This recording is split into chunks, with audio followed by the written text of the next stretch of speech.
Welcome to the Empowered Working Mom Revolution podcast, the ultimate destination for all you incredible working moms out there. I'm Jocelyn Aoyang, a certified life and mental health coach, and my mission is to help busy working moms succeed in their careers without sacrificing their well-being and relationships with their kids and family. This show is your guide to creating transformational change in you as a working mom, where you'll discover your own empowering, actionable tips and tools. We'll dive into inspiring stories and topics such as nurturing your well-being, setting boundaries, managing time effectively, and cultivating self-compassion. So join me here every Wednesday as we revolutionize how you show up as a working mom, which makes remarkable changes in yourself, your family, your career, and the world around you. Remember to hit that subscribe button and let's go on this transformative journey together. Welcome to the Empowered Working Mom Revolution podcast. Are you ready? Let's dive in. A quick announcement before we dive into today's episode. Are you ready to reclaim your time and reduce your stress so that you can enjoy your career and motherhood? Then grab your free guide to setting boundaries. They'll give you 3 actionable steps that you can take to set your boundaries and enjoy your time for yourself and with your kids, and also be efficient and productive in your career. Go to www.empoweredworkingmomrevolution.com to download it, or you can find a link in the show notes as well. Alrighty, let's dive into today's episode.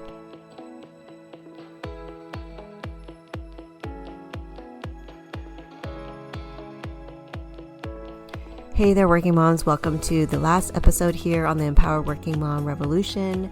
And I thought that I would spend this last episode to share a little bit of the behind the scenes of my experience lately and reflections and learnings I've been having as a working mom and as a coach and as an entrepreneur. I'm sharing my story with the intention that I know that when we share from our own place of vulnerability and authenticity, it helps us to see ourselves more, and it helps others to see themselves and feel heard and seen. So recently, I have been having a lot of conversations with meeting various different people. And one of the conversations I had with another fellow working mom who is also a coach and entrepreneur, she had asked me, what's it like to parent my girls at this age? And does it even get easier? And so if you don't know, my girls are in 6th grade and in 4th grade. And so we are well heading into the preteen years. And it took me quite a few minutes just to really think about what's it like to parent my kids now as a working mom. And I remember sharing with this colleague that parenting doesn't get easier, but it also does get easier. It's kind of like a paradoxical phrase right there. It gets easier in the fact that they aren't needing me as much, but in terms of like doing things for them, like when they were babies or toddlers or when they were younger age, right? They needed me a lot more to do things for them or to help them with things. But now at this age, they don't need me as much. They're becoming more independent. And in that sense, parenting is a little bit easier. They still ask me for help and things, and I really am grateful for that. And sometimes it is hard because sometimes they ask at a time when I'm like in the middle of something. But the thing that makes parenting hard is actually recognizing that I am not needed as much, and that's really hard as a mom, right? As your kids are getting older and you're seeing that they're becoming more independent and they're not needing you as much, like in a physical form and doing things for them. But what I find that is they actually need you in a different way, which makes parenting, it can feel hard. And this different way that I'm noticing as a mom of preteens and them heading into teenage years is that they're needing me on a so much deeper level, emotionally and mentally. And that is the part that is stretching for me. I know I said hard, but I actually want to reframe it to the word stretching, because it stretches my own capacity and capability to be there for my girls, because I want to be there for my girls emotionally and mentally. Because to be honest, that was something that I feel in my perception of my own upbringing, I didn't receive. And because mental health is such a huge need right now in the younger generation and even in our generation of adults, but it's so much more important to, support the mental health of our kids. And so in that sense, that is where parenting feels stretching, because they are needing me in the sense of their emotional and mental health needs. And so what that requires is time, energy, and capacity to be there for my girls.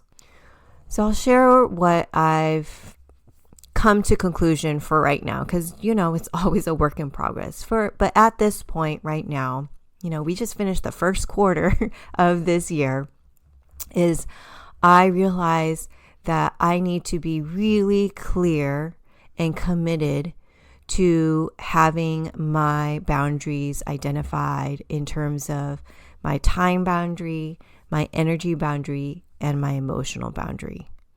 And what I mean by that is identifying those 3 boundaries in the different buckets in my life. And when I say buckets, that means in my work that I do, in my W-2 job as a mental health coach, in my own business as an entrepreneur, in the volunteer work that I do, and even in the friendships and relationships that I have outside of the family, is being really clear about how I want to spend my time, energy, and emotions in each of those buckets, so that I can have the time, energy, and emotions available to give to my kids.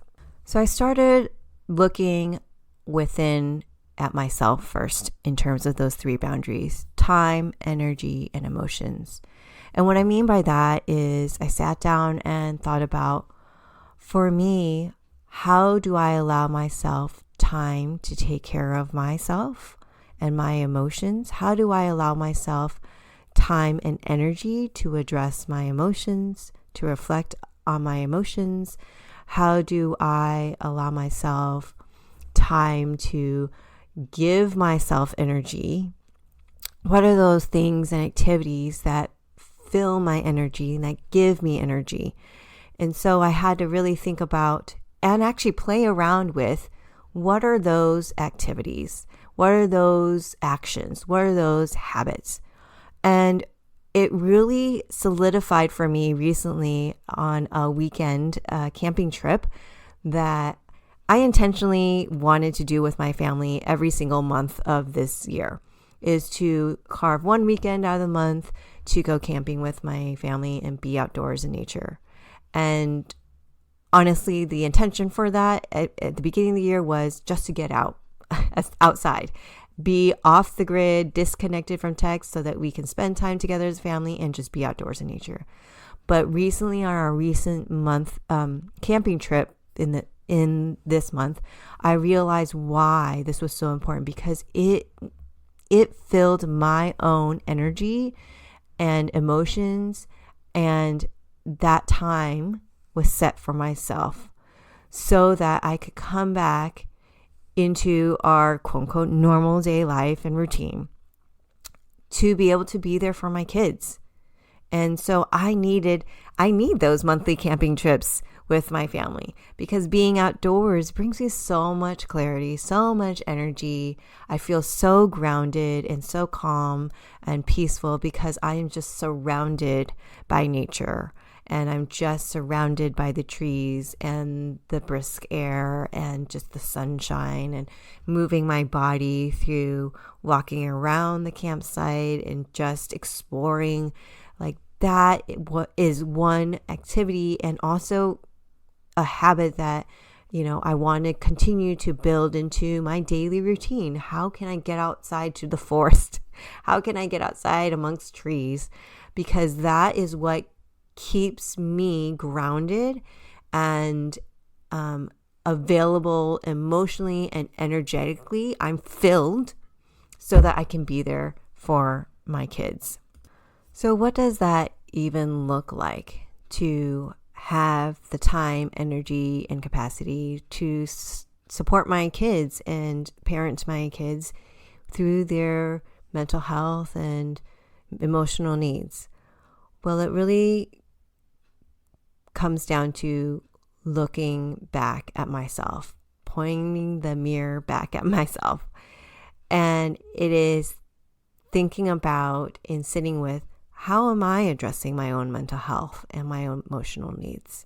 What are the habits and actions I'm taking to do that for myself? Because if I can't do it for myself as their mom, then how am I able to do that for my kids? Because ultimately, they are also watching me as well, and I'm modeling for them of the importance of addressing their emotional needs and mental health. They're watching me of how I do that for myself. And the reason for that is because kids want to feel safety. They want to feel like their caretakers, their parents, are able to hold space for them, are able to see them for who they are. And to do that, you need to see yourself as an individual. How do you understand and see yourself in the sense of, first, your emotions, understanding your emotions, understanding where you are in terms of your mental health. And so I say this out of my own experience, that the times when my kids were really young, when I did not take the time to address my mental health and to offer myself time and space and energy to work through my emotional needs, I ended up in a really, really dark place mentally. And so I've learned from that life experience that it's really important for me to take care of my own mental health and emotional needs so that I can be there and be that parent, be that mom to support my kids' emotional and mental health needs. So what does that require of me? Well, recently it's really being really committed to carving out that time for myself, whether it is going for daily walks, doing journaling at night, speaking to my own coach, being outdoors in nature. Those are the consistent habits that I have to be committed to in order to address my mental health and emotional needs. Now I'm going to kind of pivot to diving deeper into my emotional needs, because those emotions can be so overwhelming sometimes, and we don't have control over when those emotions, and they kind of suck us into like a vortex or sometimes a rabbit hole where even I myself, I'm like, why am I feeling this way? And I know when that's happening, when I start not having I see that I'm not having the capacity to be emotionally available for my kids. And that comes out to me snapping or being really passive aggressive or in a pissy mood. Basically, I'm like throwing like mini adult tantrums in front of my kids, which is not a pretty sight. And I'm thankful when my kids call me out on it, or even my husband. But addressing my emotional needs really is about, for me, I really have to journal that out, or I really have to talk about that with my coach. And that gets me back to a place where I feel more grounded. I don't feel like high strung or like, I'm walking on like thin wire, or I don't know even if that's the right saying, but that has been key for me in understanding I need space every week to address my emotional needs and to really look within and see myself in that way, and to give myself some love and compassion for my own experience, so that I can extend that same love and compassion and empathy to my own kids. Because if I can't do that for myself, how am I able to do that for my kids? And that's one of the really biggest lessons that I have been really, sitting with and trying to embody and integrate into my life as a working mom. And that's the most important job right now for me in this season of life, is to allow time and space to honor my own mental health and emotional needs, so that I can have time, space, and energy to support my kids' mental health and emotional needs. So that means that all the other things that I'm doing in my career as a W-2 employee, but also as a coach and as an entrepreneur and small business owner, and with the roles of being a wife and a friend and a colleague, that the number one priority for me is to take care of myself.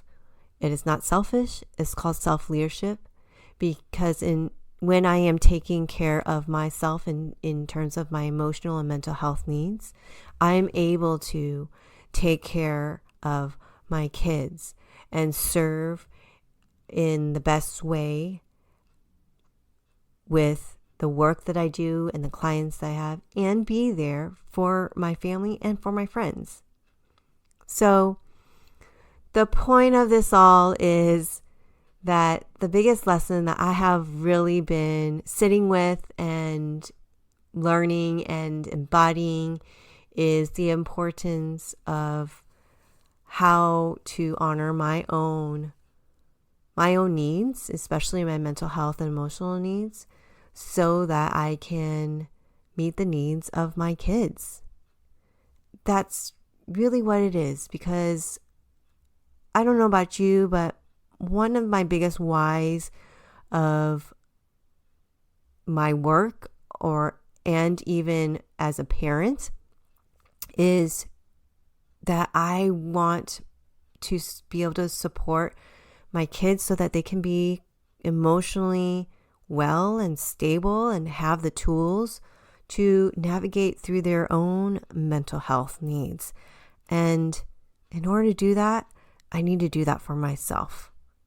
And that doesn't mean I have to do it alone, but I can ask for support to help myself so that I can help my kids. Alrighty, thanks for listening to the behind the scenes of what I've been navigating through and embodying as a working mom. I'm super excited to share with you that season 4 will be coming out soon, and we're taking a pivot in season 4, and I'm really excited to share with you stories from moms that I have met over the last couple of months and who have been in my community. They're sharing their stories of what their own experiences and what they've been through and lessons that they have learned. I find that people connect with each other's stories where they feel that they are not alone and they feel seen and heard. And stories is that avenue that makes that connection between people. And so I really wanted to amplify the different working moms that I've met in the last couple of years, and even the working moms that are in my own community, to share their story. Because when we share our stories from a place of authenticity and vulnerability, that's when we feel that we're not alone in this journey as a working mom, and that you can find some solace and some inspiration and healing and power from feeling connected to another fellow working mom. So I'm super excited for that to come out soon, in the next few months. So be sure to subscribe if you haven't subscribed share this podcast with other working moms so that they can be in the know when season 4, episode 1 drops, which will drop on a Wednesday coming up soon in the next couple of months. And lastly, thank you so much for being a podcast subscriber and listener.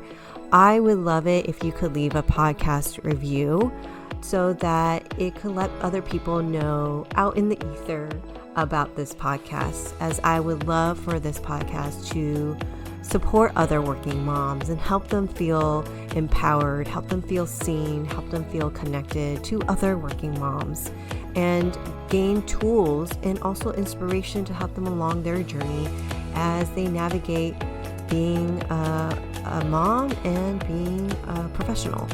So how you can leave a podcast review is go to your podcast app and go to on Apple Podcasts and scroll down to find the heading ratings and reviews, and under reviews select write review.